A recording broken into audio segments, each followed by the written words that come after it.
Jesus Christ, it is hot.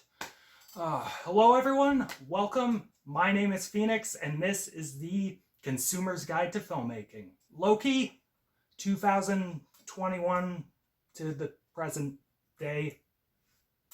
There's gonna be a season 2, so... Michael Waldron and Kate Herron. This series follows a version of the titular god of mischief himself. After this version of Loki steals the Tesseract during the events of Endgame, he teleports himself to the desert. There, he is greeted by mysterious agents of an organization known as the Time Variance Authority, and is taken to their headquarters. In order to avoid his erasure from time, Loki assists them in the hunt for another version of himself.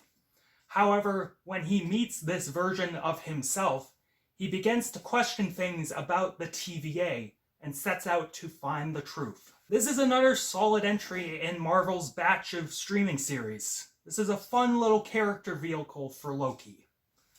What I love about these shows is they really seem to be trying to experiment with different visual aesthetics. They don't do too much with them, but the visual change of pace is welcome. In this show, the lighting and the sets create this very strange 60s, 70s sci-fi aesthetic.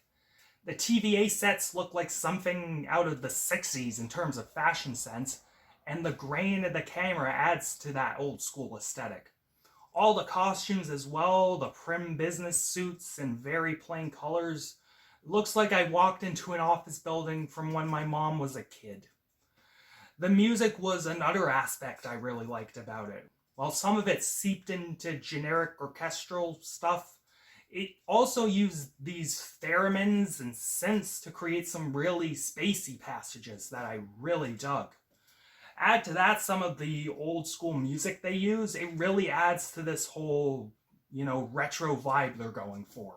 The writing of the show is generally okay. I think what hinders it, though, is the fact that if you think about it for 2 seconds, like with most time travel things not named Prime or 12 Monkeys or Terminator, it starts to fall apart. What makes it worse is the fact that the time travel stuff in Endgame was already so inconsistent and nonsensical to begin with, that trying to adhere to these newer, more stricter rules is kinda ridiculous. But if we just roll with this nonsense, we see that these logical inconsistencies can be ignored because of the other strengths of these scripts. What carries the show is an amazing performance by Tom Hiddleston, who really brings to life this amazing character transformation for Loki. He turns on that Loki charm, and his incredibly British and quick-paced bants with everyone really endear you to him. But what is really good is when they start changing him. Loki comes to terms with his own self, that he's a manipulative liar and a killer. After meeting another version of him named Sylvie, the love of himself makes him want to change, which I think is charming and turns him into a hero. It hints at him being the big hero for next season, so... Along with a superb supporting cast, including a really charming performance by Owen Wilson, the more cosmic elements of Marvel are brought to life in a very fun way.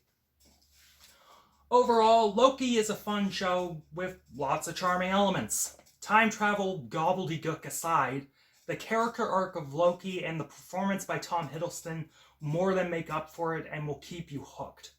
If you're a Marvel fanatic or looking for a quick miniseries to binge, it's getting a second season, so it's not really a miniseries anymore.